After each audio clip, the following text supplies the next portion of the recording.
Thomas Soto. Le vrai faux de l'info de la matinale, Jean-Philippe Ballas, bonjour. Bonjour Thomas, bonjour à tous. Ce matin, politiques et polémiques. Avec Daniel Fasquelle, le député du Parti Les Républicains, invité de la chaîne parlementaire hier matin. La politique pénale, Madame Taubira a quand même conduit au désarmement pénal. Parmi les djihadistes, il y a quand même certains d'entre eux qui ont été arrêtés 8-9 fois, qui n'ont jamais été mis en prison.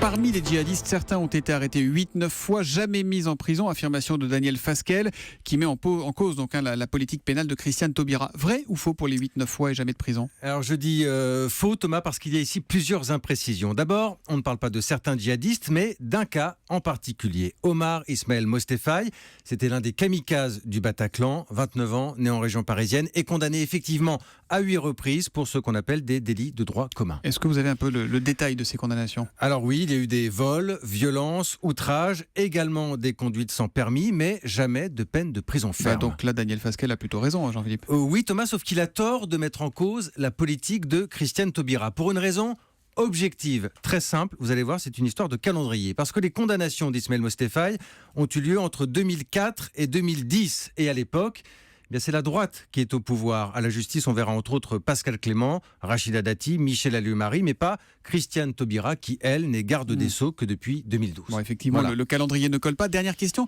Ismaël Mostefai n'avait jamais été impliqué dans une affaire de terrorisme auparavant? Alors, pour être précis, Thomas, il était fiché depuis 2010, la fameuse fiche S pour sûreté de l'État.